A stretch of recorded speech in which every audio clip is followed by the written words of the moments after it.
예수님이 예루살렘으로 향해 올라가실 때, 특별히 앞서가실 때 제자들을 비롯해서 많은 사람들이 예수님을 따랐습니다. 그래서 예수님을 따르는 사람들이 예수님과 함께 예루살렘으로 가고 있었습니다. 하지만 예루살렘에 올라가시는 그 이유는 각각이었습니다.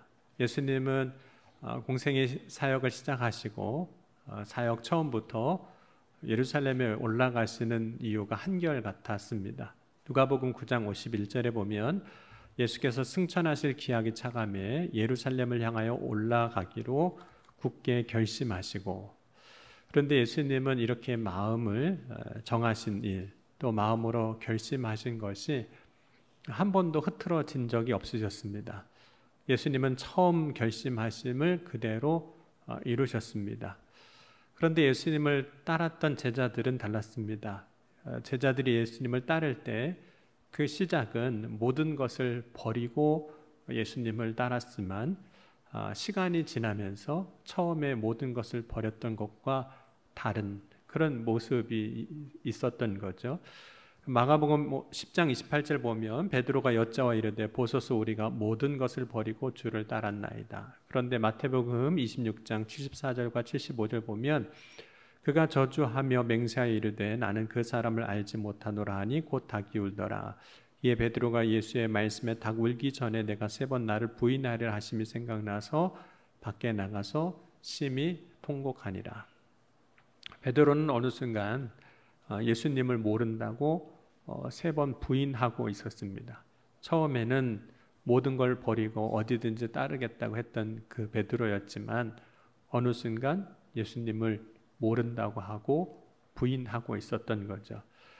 그리고 예수님이 십자가를 지기 위하여 예루살렘에 올라가실 때 제자들은 모든 것을 버리지 못합니다. 제자들은 예수님을 따를 때 그동안 자신이 갖고 있었던 것을 버렸지만 또 예수님을 따르면서 예수님과 동행하면서 새롭게 가져지게 된 것 혹은 새롭게 얻은 것들이 있었는데 그것을 버리지 못하는 거죠. 여러분, 제자들이 예수님을 따르면서 얻게 된 것, 그래서 가지게 된 것 중에 무엇이 있었을까요? 여러분, 예수님을 따르게 될 때 제자들은 일종의 특별한 어떤 권력, 특별한 권세 같은 것을 가지게 됩니다. 그것은 예수님과 가깝다는 것이었습니다. 예수님과 가까운 것이 다른 사람들에게는 힘이 될 수도 있고 권력이 될 수도 있다는 거죠. 그런 예수님이 사역하실 때 예수님의 어머니와 동생들이 예수님을 찾아오셨습니다.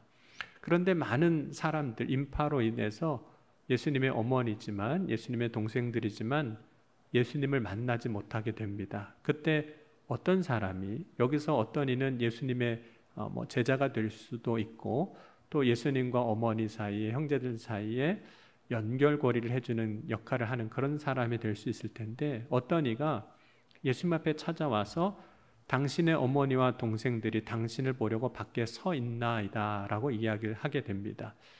이런 상황을 보면 예수님의 어머니여도 혹은 예수님의 동생들이어도 예수님을 쉽게 만나지 못했다, 그런 의미입니다.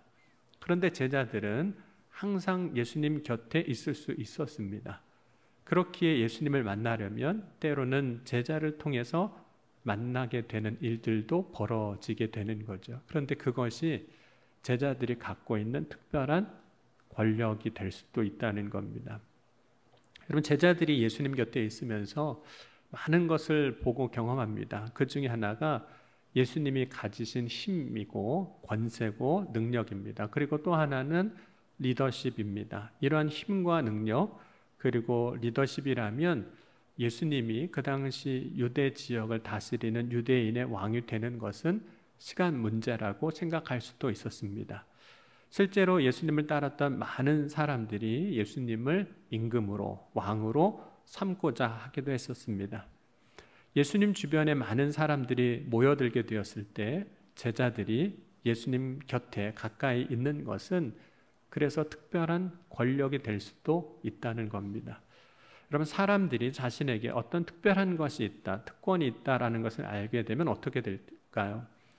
처음과 달리 시간이 지나면 지날수록 조금씩 변화하게 되는데 자신에게 특별한 무엇인가가 있다는 것을 알게 되면 그 사람에게 세 가지 정도의 변화가 보통은 일어나게 됩니다. 그 첫 번째 변화가 교만입니다.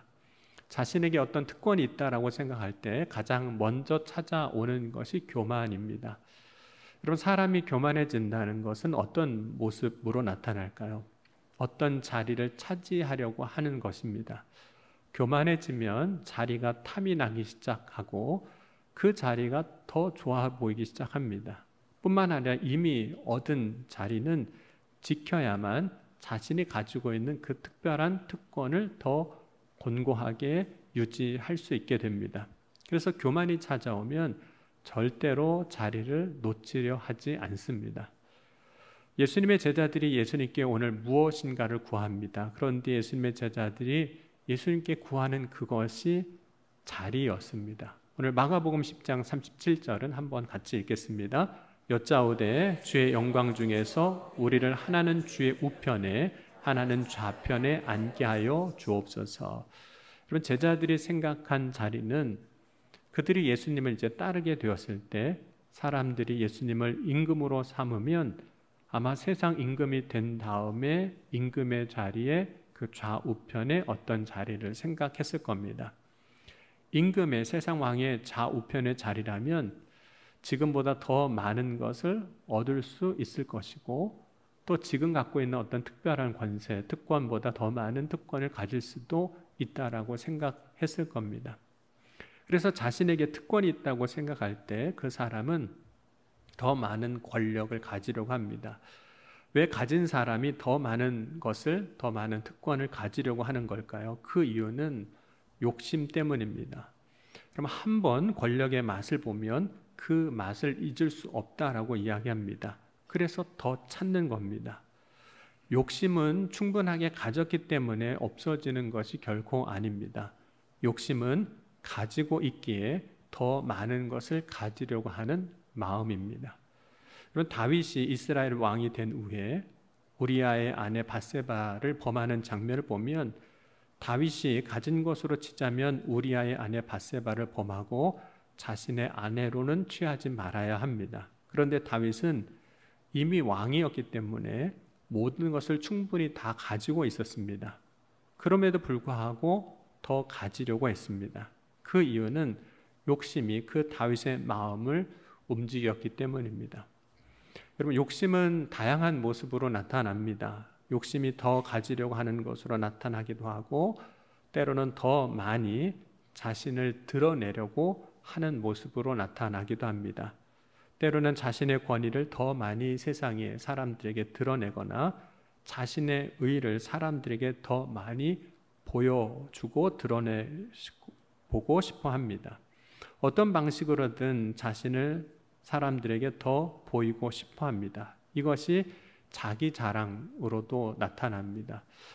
자랑 그 자체가 어떻다고 하며 자랑하게 하고 자랑을 못하게 할 수 있는 문제는 아닌 것 같습니다. 왜냐하면 자랑이라는 것은 인간의 삶의 한 부분과 같이 되었기 때문입니다.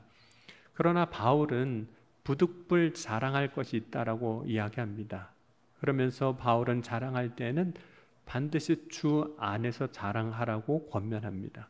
고린도후서 11장 30절에 보면 내가 부득불 자랑할진대 내가 약한 것을 자랑하리라. 고린도서 12장 1절에 무익하나마 내가 부득불 자랑하노니 주의 환상과 계시를 말하리라. 고린도서 10장 17절에서 18절에 보면 자랑하는 자는 주 안에서 자랑할지니라. 옳다 인정함을 받는 자는 자기를 칭찬하는 자가 아니요 오직 주께서 칭찬하시는 자니라 라고 이야기하면서 바울이 자랑을 하려면 부득불 주 안에서 자랑하라고 말합니다. 그 이유는 자랑하는 것이 자신을 드러낸 일이 될 수 있는데 그것이 자기의 의의를 드러내는 수단이 되거나 자랑을 통해서 오만과 교만한 사람이 될 수 있기 때문입니다. 그러나 주 안에서 자랑하는 사람은 오만하거나 교만하여지지 않기 때문입니다. 이런 제자들은 어쩌면 예수님과 가장 가까운 사람이라는 것을 많은 사람들에게 드러내고 싶었을 겁니다. 내가 예수님과 제일 가까운 사람이라는 거죠. 제자들은 자신이 예수님의 제자라는 것을 자랑할 때 자랑하는 그 사람의 속마음을 보면 그 속에는 일종의 특권의식을 갖고 있는 것을 보게 됩니다. 나는 특별하다는 거죠. 나는 특별해라는 생각을 가지는 사람들 앞에서 내가 누구인지를 말하고 싶어지는 겁니다. 예수님을 가까이 할 때 교만해지고 특권을 가지면 그 사람은 섬김을 받으려고 합니다. 예수님을 따르던 제자들이 그들이 구한 대로 예수님의 좌우편의 자리에 앉게 된다면 제자들은 그 자리에서 무엇을 하고 싶었을까요? 무엇을 하게 됐을까요? 아마도 제자들이 원했던 것은 예수님이 사람들의 섬김을 받는 것처럼 섬김을 받고 싶었을 겁니다. 섬김을 받을 수 있다는 것은 높은 자리에 있게 되었다는 것입니다. 섬김을 받는 것이 자신이 어떤 사람이 되었는지를 증명하는 사건이 될 수 있습니다. 내가 무엇인가 된 것 같다고 느끼게 되고 또 섬김을 받으면 그 섬김을 받을 때 기분이 좋아집니다. 섬김을 받을 때 기쁨이 있습니다. 그 기쁨을 얻는 일은 결코 한 번으로 만족하지 않습니다. 그래서 계속 받고 싶고 계속 누리고 싶어 합니다. 여러분, 섬김을 받으면 편한 것들이 생깁니다. 섬김을 받을 때 내가 하지 않아도 되고 누군가가 나를 위하여 대신해 주기 때문입니다. 섬김을 받으면 그래서 내가 얻는 유익이 있습니다. 누군가로부터 섬김을 받기 때문에 내가 할 그 시간과 힘을 나의 다른 일에도 사용할 수 있습니다. 그래서 섬김을 받는 것은 나에게 더 많은 힘을 가지게 하는 방법이 될 수도 있습니다. 그래서 한번 섬김을 받으면 계속해서 더 많은 섬김을 받으려고 합니다. 여러분, 이스라엘 백성들이 출애굽한 이후에 아말렉과 전쟁을 하게 되었을 때 모세는 아론과 훌과 함께 산에 올라갑니다. 아론과 훌은 모세가 기도할 때 피곤하지 않게 모세의 손을 들어주었습니다. 모세의 가장 가까운 곳에서 좌우편에 앉아서 아론과 훌이 했던 것은 섬기는 일인 거죠. 출애굽기 17장 10절에서 12절 보면 여호수아가 모세의 말대로 행하여 아말렉과 싸우고 모세와 아론과 훌은 산꼭대기에 올라가서 모세가 손을 들면 이스라엘이 이기고 손을 내리면 아말렉이 이기더니 모세의 팔이 피곤함에 그들이 돌을 가져다가 모세 아래에 놓아 그가 그 위에 앉게 하고 아론과 훌이 한 사람은 이쪽에서 한 사람은 저쪽에서 모세의 손을 붙들어 올렸더니 그 손이 해가 지도록 내려오지 아니한지라. 그럼 모세가 섬김을 받은 거죠. 아론과 훌이 자신의 손을 붙잡아 올려줬으니까 섬김을 받을 때 모세는 더 기도할 수 있었습니다. 그런 면에서 섬김 받는 것이 유익이 될 수 있는 거죠. 그런데 모세가 섬김 받는 것은 개인적으로 팔을 아프지 않게 해주는 그 유익을 넘어 이스라엘 백성들이 전쟁에서 승리하게 하는 유익, 공동체적인 유익이 있었습니다. 그러나 모세가 섬김을 받으려고 두 손을 들고 기도한 것은 결코 아닌 겁니다. 아론과 훌에게 너희들이 내 손 좀 받치라는 의미에서 기도한 건 아니라는 거죠. 누구든지 섬김을 의도적으로 받으려고 해서는 안 됩니다. 왜냐하면 그리스도인은 섬김을 받는 자가 아니라 섬기는 자가 되어야 하기 때문입니다. 그럼 오늘 이 아침에 저와 여러분은 섬김을 받는 자가 아니라 섬기는 자가 될 수 있기를 주의 이름으로 간절히 축원합니다. 예수님은 제자들에게 예수님이 이 땅에 오신 이유와 목적을 섬김이라고 말씀하셨습니다. 오늘 함께 읽지는 않았지만 마태복음 20장 28절은 같이 한번 읽겠습니다. 인자가 온 것은 섬김을 받으려 함이 아니라 도리어 섬기려 하고 자기 목숨을 많은 사람의 대속물로 주려 함이니라. 마가복음 10장 45절에도 동일하게 말씀합니다. 예수님의 섬김은 자기 목숨을 내어주는 것입니다. 곧 예수님이 십자가에서 죽으시는 겁니다. 그러므로 예수님과 동행하려면 섬김을 받는 자가 되는 것이 아니라 반드시 섬기는 자가 되어야만 합니다. 예수님이 많은 사람을 섬기는 자가 되시는데 제자들이 예수님과 동행하면서 섬김을 받는다는 것은 불가능한 일인 겁니다.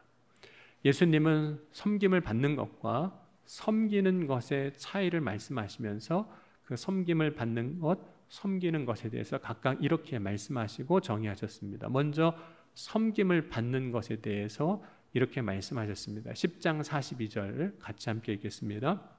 예수께서 불러다가 이르시되 이방인의 집권자들이 그들을 임의로 주관하고 그 고관들이 그들에게 권세를 부리는 줄 너희가 알거니와. 만약 내가 누군가에 대해서 내 뜻대로 주관하고 싶고 또 권세를 부리고 싶어 한다면 그게 섬김을 받으려고 하는 것이라는 거죠. 여러분, 제자들이 예수님 좌우편에 자리를 앉게 해달라고 한 것은 그 자리에 앉아서 자신들이 임의로 무언가를 하고 싶었던 거예요. 그리고 그 자리에 앉아서 뭔가 권세를 부리고 싶었던 겁니다. 그렇게 생각한 거죠. 또 섬김을 받는 것은 이런 의미가 있습니다. 으뜸이 되고자 하는 것, 크고자 하는 것. 우리 43절, 44절도 같이 읽겠습니다. 너희 중에는 그렇지 아닐지니 너희 중에 누구든지 크고자 하는 자는 너희를 섬기는 자가 되고 너희 중에 누구든지 으뜸이 되고자 하는 자는 모든 사람의 종이 되어야 하리라. 그래서 섬김을 받으려고 하는 사람은 어떤 사람이냐면 크고자 하는 사람, 으뜸이 되고자 하는 사람, 섬김을 받으려고 그러는 겁니다. 그런데 섬기는 자가 되는 것, 그러니까 섬김을 받는 것과 반대로 섬기는 자가 되는 것을 예수님은 이렇게 말씀하셨어요. 종이 되는 것이라. 그런데 섬기는 자가 되려면 어떤 종이 되어야 한다고 말씀하셨냐면 모든 사람의 종이 되어야 한다고 말씀하십니다. 여러분은 종이 되고 싶으세요? 혹은 모든 사람의 종이 되고 싶으신가요? 물론 목회자를 하나님의 종이라고 얘기해서 간혹 종님이라고 부르시는 분도 있으시더라고요. 네. 종님은 없거든요, 사실은. 종이면 종이지 종님이 어디 있겠습니까? 여러분, 제자들이 예수님을 선생님으로 섬겼습니다. 그런데 그렇게 섬기는 것은 섬기는 것이 아니라는 거예요. 예수님은 섬기는 것을 예수님만 섬기는 것이 아니라 모든 사람을 섬기는 자가 되어야 섬기는 사람이라는 겁니다. 어쩌면 예수님을 섬기는 것은 쉽습니다. 왜냐하면 예수님이시잖아요. 예수님을 섬기는 것은 예수님이시니까. 그런데 예수님이 아닌 다른 누군가를 섬기는 건 어려울 수 있습니다. 뿐만 아니라 모든 사람을 섬긴다고 할 때 모든 사람 중에는 나보다 높지 않은 사람도 있습니다. 예를 들자면 어린아이가 있을 수도 있고 또 우리가 생각할 때 나보다 여러 가지 면에서 세상의 자리든지 지위든지 못하다고 생각하는 사람들도 있을 수 있습니다. 그런데 예수님은 섬기는 자가 되려면 그들도 섬겨야 한다고 말씀하시는 거예요. 모든 사람의 종이 되어야 한다. 여러분, 과연 아이들을 섬길 수 있을까요? 나보다 낫다고 못하다고 생각하는 사람 섬길 수 있을까요? 이러한 섬김에 대해서 모든 사람의 종이라고 말씀하신 겁니다. 그런데 누가 종이 되는 걸 좋아하겠습니까? 이 당시에 종은 누군가의 소유가 된 사람으로 자신의 뜻대로 자신의 삶을 살아갈 수 없는 존재를 말합니다. 물론 신학적으로 혹은 신앙적으로 우리가 종이 된다는 것은 하나님의 일에 자발적으로 헌신한 사람을 종이라고 말하기도 합니다. 그렇지만 예수님이 말씀하신 모든 사람의 종이 되어야 한다는 것은 하나님의 일을 하는 사람으로서 자발적으로 헌신한 삶을 살아가는 것만 의미하는 것이 아니었습니다. 예수님의 말씀하신 종이 된다는 것은 나와는 다른 누군가를 위하여 섬김의 마음을 가지고 살아가는 것을 의미합니다. 누군가를 위하여 섬김의 마음을 가지고 살아간다면 그 사람은 결코 그 자리에서 으뜸이 되고자 하지 않게 될 것이고 그 사람은 결코 다른 사람을 내 뜻대로 임의로 주관하지 않고 그를 향하여 권세를 부리지도 않을 겁니다. 여러분, 예수님과 동행하는 삶을 살고자 한다면 모든 사람을 위하여 죽기까지 하시는 그 예수님과 동행하는 삶을 살고자 하는 사람이라면 반드시 그 사람은 섬김의 마음을 가져야 합니다. 섬김의 마음을 다른 말로 하면 종의 마음이라고도 할 수 있습니다. 사도 바울은 이 섬김의 마음을 혹은 종의 마음을 그리스도 예수의 마음이라고도 이야기했습니다. 우리 빌립보서 2장 5절에서 8절까지 말씀 함께 같이 읽어보겠습니다. 너희 안에 이 마음을 품으라. 곧 그리스도 예수의 마음이니 그는 근본 하나님의 본체시나 하나님과 동등됨을 취할 것으로 여기지 아니하시고 오히려 자기를 비워 종의 형체를 가지사 사람과 같이 되셨고 사람의 모양으로 나타나사 낮추시고 죽기까지 복종하셨으니 곧 십자가에 죽으심이라. 여러분, 예수님과 정말 동행하는 삶을 살고자 한다면 그리스도 예수의 마음을 품어야 합니다. 그리스도 예수의 마음은 자기를 비우고 종의 형체를 가지며 자기를 낮추는 것입니다. 그렇지 않다면, 이 마음을 품지 않는다면 우리는 결코 주님과 동행할 수 없습니다. 같은 마음을 품지 않고 어찌 우리가 같은 길을 걸어가겠습니까? 마음이 다른데 어찌 같이 가겠느냐는 거예요. 우리가 주님과 동행하는 삶을 살고자 한다면, 예수님을 온전히 따르고자 한다면, 그래서 우리가 더욱 애써야 하는 것이 있습니다. 그것은 그 주님의 마음을 우리가 가지는 겁니다. 여러분은 어떤 마음을 지금 갖고 계세요? 찬송가 455장 찬송 중에 주님의 마음을 본받는 자라는 제목의 찬양이 있습니다. 주님의 마음을 본받는 자, 마음의 평강이 찾아오고, 주님의 마음을 본받는 자, 주님의 거룩함을 이루며 살아간다고 고백합니다. 뿐만 아니라 주님의 마음을 본받는 자, 십자가 고난을 이겨내고 주님의 마음을 본받는 자, 불평이 없어진다고 고백합니다. 그럼 우리가 믿음으로 정말 살고자 한다면 주님의 마음을 갖고자 애써야 합니다. 그럼 어떻게 하면 이 주님의 마음, 섬기는 종의 마음 가질 수 있을까요?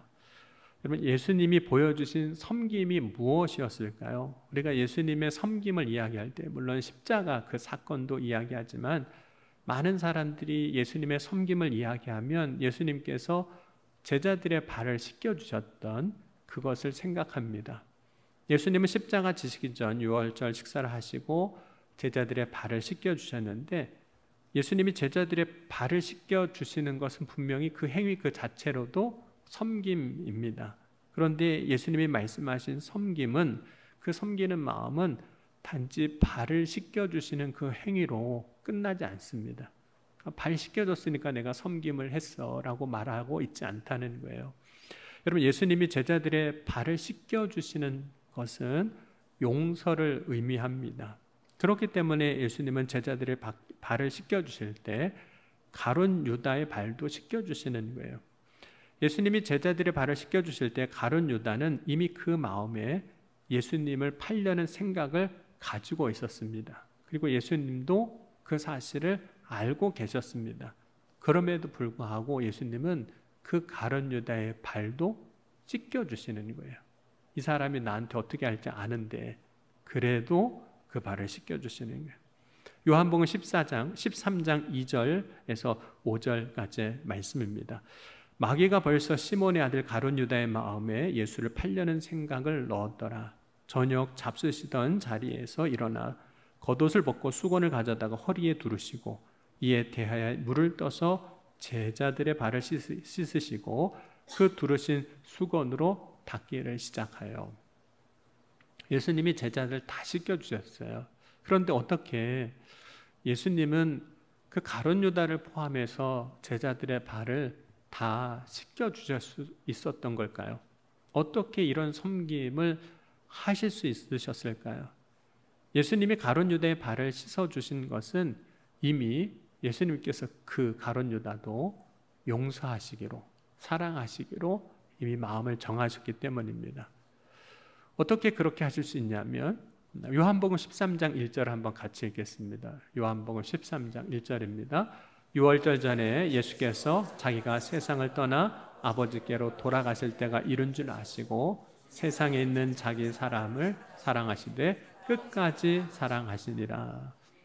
그러면 예수님은 이미 그 마음에 이미 제자된 그 사람 가룟 유다를 포함해서 이들을 사랑하기로 마음을 정하셨는데, 어떻게 마음을 정하셨냐면 끝까지 사랑하기로. 무슨 일이 있어도, 그가 나한테 무슨 짓을 혹 해도 사랑하기를, 끝까지 사랑하기로 이미 마음을 정하셨다는 거예요. 예수님은 마음으로 이미 내가 어떻게 해야 하는지 그 뜻을 정하셨습니다. 그럼 그 뜻을 정하고 그 뜻대로 하셨던 거예요. 그럼 우리가 어떻게 예수님을 따라 섬기는 삶을 살아갈 수 있을까요? 그러면 섬기는 삶을 살고자 한다면 먼저 내가 그렇게 살겠다는 뜻을 내 마음에 정해야 합니다. 뜻을 정하면 우리는 그 정한 뜻대로 우리의 삶이 나아갈 수 있습니다. 그런데 뜻을 정하지 않으면 결코 그 길로 갈 수 없습니다. 뜻을 정한 사람만 가는 거예요. 뜻을 안 정하면 안 갑니다. 물론 뜻을 정했다고 해서 모든 사람이 다 그렇게 100% 살아갈 수 있는 것은 아닙니다. 때로는 실패하기도 하고 때로는 넘어지기도 합니다. 그것은 인간의 연약함이기도 합니다. 그런데 뜻을 정한 사람은 하게 됩니다. 그런데 뜻을 정하지 않은 사람은 결코 할 수 없습니다. 그럼 마음의 뜻을 정한 것은 우리 마음에 이미 길을 내는 것과도 같아요. 내 마음의 길을 먼저 내는 거예요. 근데 우리의 마음의 길을 내면 그 다음부터 비로소 우리가 그 길을 걸어갈 수 있습니다. 우리가 마음의 뜻을 정하고 마음의 길을 내는 그때 하나님은 어떻게 역사하시냐면, 처음에는 우리가 마음의 길을 낼 때 그 길이 좁거든요.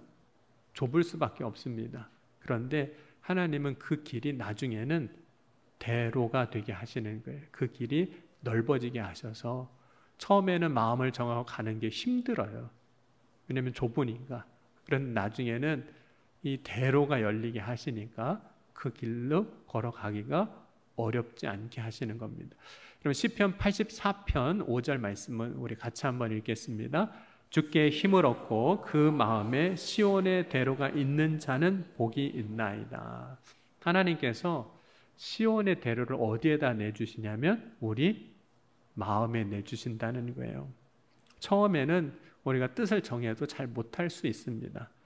못할 것 같습니다. 그런데 처음에 할 수 없었던 것 같은 것들이 이제는 마음껏 할 수 있는 길이 열리도록 하나님께서 우리의 마음에 시온의 대로가 열리게 하신다는 거예요. 그러므로 우리가 힘써 애써야 할 것 중에 하나, 예수님과 동행하는 삶을 살고자 할 때 힘써야 할 것 중에 하나가 내가 섬기는 자로 살겠다고 마음을 정하는 겁니다. 정한 사람이 그렇게 살 수 있습니다. 근데 주님과 같은 마음을 가질 때 같이 가는 거예요. 여러분, 자리를 원하면 우리가 섬기기가 어렵습니다. 근데 자리를 버리면, 자리에 대한 마음을 버리면 섬기기가 좀 수월해집니다. 여러분, 예수님도 하늘의 자리를 버리고 세상에 오셨다고 그랬잖아요. 자기를 비우신 거예요. 그때 예수님이 육신을 입고 세상에 오셔서 자기의 목숨을 많은 사람들의 대속물로 주셨습니다. 여러분, 오늘 이 시간 주님과 동행하는 삶을 살고자 할 때 섬기는 자가 되겠다고 마음을 정할 수 있는 저와 여러분이 될 수 있기를 주의 이름으로 간절히 축원합니다.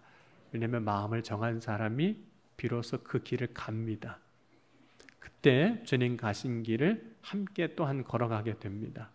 섬기는 자가 되겠다고 하면 그 사람은 예수님이 어디를 가시든지 그 좌우편의 자리에 앉게 될 거라고 오늘 40절에 말씀합니다. 우리 40절 같이 읽고 말씀 마치겠습니다. 마가복음 10장 40절입니다. 내 좌우편에 앉는 것은 내가 줄 것이 아니라 누구를 위하여 준비되었든지 그들이 얻을 것이니라.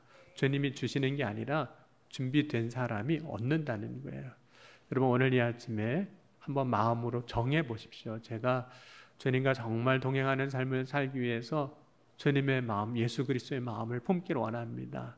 그 마음을 품고 나아갈 때 우리의 마음에 시온의 대로가 열리게 하셔서 처음에는 어려웠던 것들이 이제는 큰 길이 열려서 그 길로 쉽게 믿음으로 나아가게 하여 주실 줄 믿습니다. 그렇게 역사하실 것을 기대하고 오늘 제가 섬기는 자로 살겠습니다. 이런 믿음의 고백으로 나아가는 복된 시간 될 수 있기를 주의 이름으로 간절히 축원합니다. 오늘 주신 말씀 붙잡고 우리 같이 기도하겠습니다. 주님, 오늘 이 시간 주님과 동행하는 믿음의 삶을 살고자 할 때 섬기는 자로 살길 원합니다. 예수 그리스도의 마음을 품고 살아가는 주님의 자녀들이 다 되게 하여 주옵소서. 이 시간 함께 우리의 믿음의 고백을 담아 우리 통성으로 기도하시겠습니다. 지금도 살아계시고 역사하신 하나님 아버지 감사합니다. 오늘 이 아침에 우리의 마음에 주님의 마음을 허락하여 주셔서 온전히 섬기는 자로 살아가는 믿음의 삶이 되게 하여 주옵소서. 우리가 마음을 정할 때 주님께서 우리의 마음에 그 시온의 대로가 열리게 하시고 그래서 우리가 온전히 우리의 마음에 정한 것들이 우리의 삶에 이루어지게 하시고 성취되게 하시고 살아 역사하신 하나님의 놀라운 은혜의 영광이 드러나게 하여 주실 줄 믿습니다. 오늘 이 시간 이 아침에 주를 바라고 소망하며 간구하는 일 가운데 역사하시고 응답하여 주옵소서. 섬기는 자로 서게 하여 주시고 세워 주옵소서. 사랑의 주님 감사합니다. 오늘 이 아침에도 주님과 동행하는 삶을 살고자 할 때 예수 그리스도의 마음을 품어 섬기는 자가 되게 하여 주옵소서. 모든 사람의 종이 되게 하시고 하나님의 영광을 드러내는 축복의 통로가 되게 하여 주옵소서. 오늘 이 아침에도 믿음의 고백과 결단을 가지고 나아가는 한 사람 한 사람 가운데 친히 행하시고 이루어 주실 것을 믿사오며 사랑이 많으신 우리 주 예수 그리스도의 이름으로 감사하며 간절히 축복하며 기도하옵나이다. 아멘.